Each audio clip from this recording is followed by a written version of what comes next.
Friday college football is here, baby, and I've got some best bets for you today's video, so you don't want to miss it. Let's dive into the free three. What's up, guys? It's your boy Noble Living back with another DYF Bets video where I'm breaking down my favorite picks and plays of the day as you just try to get to the bag together and make some money. Yesterday we had a 2-2 day. I did get 4 plays yesterday. We split the board. We cashed on Daniel Jones over 31.5 pass attempts. I'm sorry if you had the 32.5 pass attempts, as he did not get that done. He literally just went over the total of 32, throwing a pick on the very last possession there, so you hate to see that. We also did cash on the Phillies over 4.5 runs.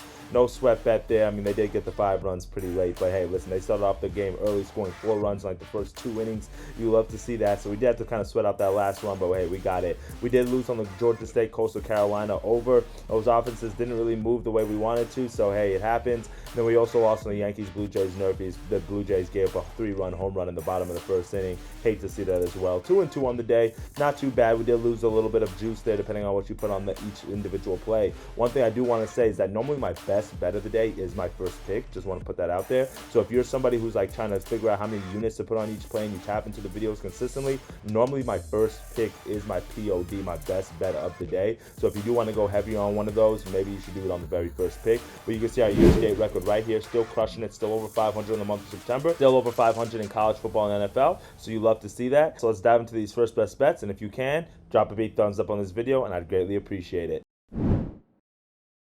For my first best bet of the day, I'm going to go over to the gridiron. Like I said, we got some college football matchups, and I'm going to dive into this Virginia-NC State game. We've got Brandon Armstrong making his return to the Virginia, as he was a Cavalier for the last several years of his career, and now he's playing on the opposing side, now that he's going against the home team, which is the Cavaliers, now that he's a member of NC State. The former Virginia quarterback transferred to NC State, and since his arrival, he's been fairly decent for this Wolfpack offense. They kind of have a new coaching staff, a new offensive coordinator, so they're incorporating some new things to kind of get that offense moving, but they've been doing pretty well. They're averaging about 24 points per game through 3 games this year, and even last week we saw them do really well, really open up that offense. Even though it was against an FCS opponent in VMI, you love to see your offense score 40 points really against whoever it is, because that means that you guys have all your cylinders clicking, you guys have got the play calls right, you got your players executing. You love to see that. Now we're heading into Virginia for an ACC matchup, and truthfully, I just have to fade the Virginia defense here. This team is absolutely terrible on defense. We faded them last Friday when we took Maryland team total over 31,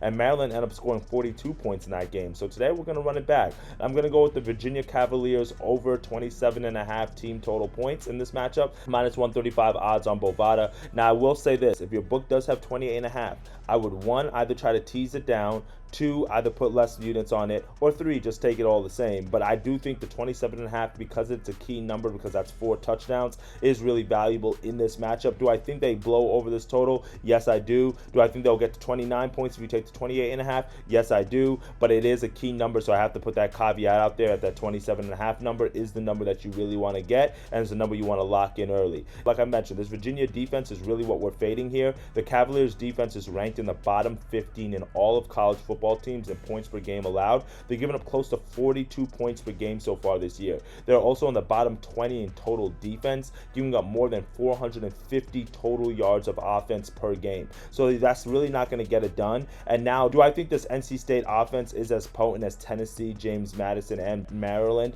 the 3 offenses that Virginia has faced this year? No, I don't think so. But the thing is, Brandon Armstrong has a lot of experience on the collegiate level. This is his 4th year being a starter. His last 3 years he's starting for Virginia. Now he's at NC State, and this is his 6th season in college football as a whole. So because of that, I think that experience really plays well into this matchup, and I think that they just have the better offense. They do have the weapons to be able to exploit this Virginia defense, and this Virginia defense, truthfully, is just going to have to show me they can stop somebody. Their new coach, which is one of the reasons why Brandon Armstrong left the team, is a defensive-minded coach, so I can't tell with this way this defense has been playing. So because of that, I have to see what they can do, and I think Brandon Armstrong's experience in this position can really exploit this Virginia defense, and they should be able to score some points. I just think this is a revenge spot as well. Armstrong, he started off his career in Virginia. He was there for 5 seasons. He was a starter there for 3 years, but he left this Virginia team because they got a new coach who was defensive-minded, who changed all the things about that Virginia offense that we saw several years ago.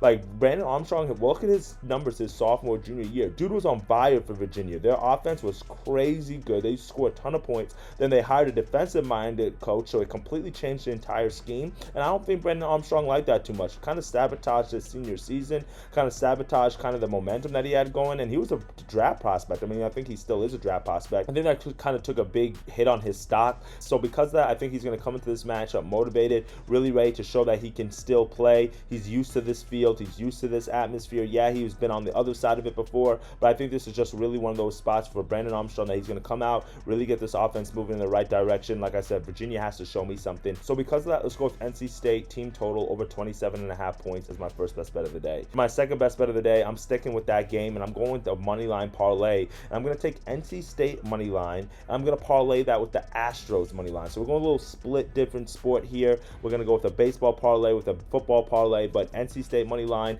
Astros money line, parlay those together, you get to about minus 120 odds there on Bovada. Really like that. For all the reasons that I said above, the Wolfpack should win this game. I don't see Virginia winning this game. The only reason why I'm not taking the Wolfpack on the spread is, one, the spread's already moved up. In my book, it's about 9.5 already now. I saw it earlier about 7.5. I saw some 8s on some numbers, so I'm not a big fan of that. But also, NC State is 0-3 against the spread in their first 3 games this year. And they played an FCS opponent in that time. They played a few inferior opponents. So because of that, I'm not a fan of that. I need to see you cover before I really start tailing you too much. I'm not going to make a predictive bet here and think that you're going to cover just because you're the better team. I'm just going to go with the money line here because they are the better team. They should win. Now on the other side of the parlay, we're going with the Astros on the money line here, and the Astros are sending Framber Valdez to the mound to take on the Royals. And Framber has been stringing some starts together recently that have been strong, so you love to see that. And his last start was against this Royals team. He did go 7 strong innings. He only gave up 1 run and 6 hits, and which was actually a 7-1 Astros win in that game. So you love to see that. And if you guys have tapped into the channel pretty consistently, or if you're inside my Telegram group, the link is in the bio, so make sure you guys join that to get all my live and other free plays. You guys know that I'm not a big fan of tailing pitchers when they're facing the same lineup in within the same week or in back-to-back starts, one after another. I'm not a big fan of that, but I think this is a matchup where we can kind of throw that rule out the door because of a few reasons. 1, how good Framber Valdez has been recently. 2, because of the fact that the Astros have really something to play for. And 3, the Royals are out of playoff contention. Those are really the reasons why I really love it. And then 4th, because of who the Royals are sending to the mound. So let's break these down, right? Like I said, Framber Valdez, he's been really good. I just gave you his numbers in his last start. He's been pitching the ball strong over the last several outings. Besides the 3 runs that he gave up in his start before the last one to the A's, he's been pitching really well, been keeping his ERA low, been going late into games. I love to see that. The second thing, right? The Astros have something to play for right now, right? And if you look at the divisional matchup, it's the Astros in first place.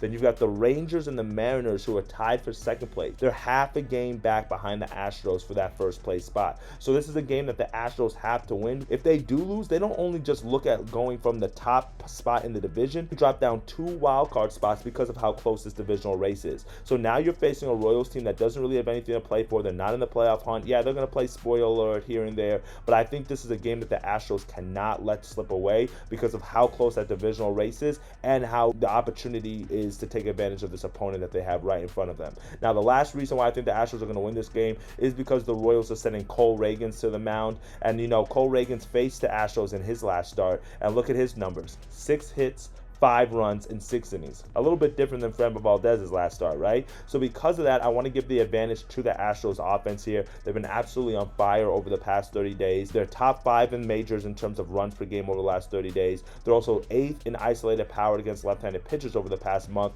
And they also, I just trust their bats a lot more. They can score a lot more runs. And I think this is just a matchup where they're going to score more runs than the Royals are going to be able to get to Valdez in this matchup. So give me the Astros on the money line. Parlay that with NC State on the money line. You get to about minus 120 odds there as the second best bet of the day. So for my third and final best bet of the day, well, I really don't have one, guys. I'm not going to be honest with you. I have to do a little bit more research. But if I would take a parlay between Wisconsin on the money line and Boise State on the money line. If you're looking for another college football play, I really do like those 2 teams. If you parlay those together, get to about plus 100 odds. So I like that to double your money there. San Diego State, who's the opponent for Boise State, has not been doing well this year. Their defense is having some problems. They're not really able to score the ball too much. Boise State looks really good this year besides that one matchup against Washington, but Washington's going to score the ball really against anybody they play. So I really like Boise State in this matchup, and I like Wisconsin as well. Their offense a little bit concerns me, but they've had a good split underneath their new coach in terms of passing and running. They used to be so run dominant that it used to be kind of like tunnel vision sometimes.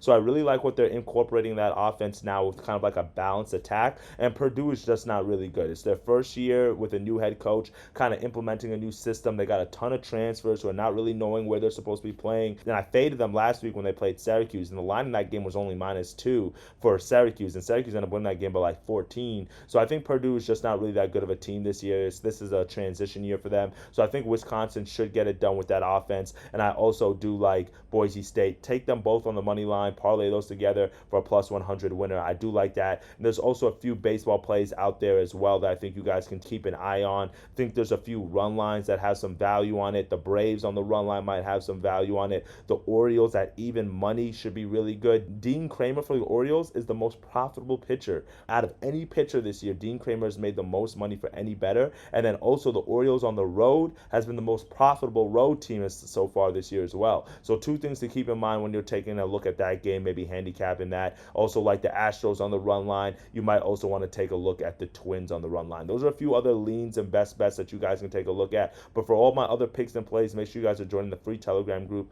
Link is in the bio where I'm going to be dropping some additional plays. But for officially, we're only going to go with 2 picks on today's video. And then I've got a lean on that money line parlay between Boise State and Wisconsin. Well, that's it for me today, my friend. We got some winners coming your way. We've been stringing together some winning days, so we love to see that, but we kind of want to get a sweep. We're long overdue for a sweep, so I'm ready for that. And if you want my college football best bets and my NFL best bets, I don't drop any videos on the weekend. I might have to change that. If you guys want a video on the weekend, drop a comment below and let me know, and I'll start making one for the weekends. But if not, at the very least, join the Telegram group so you guys can get those weekend NFL and college football plays. All right, my friends, let's get to the money, let's cash in, and let's have us a day. I'll see y'all on Monday. Let's have a great weekend, and let's get to it. Later, y'all.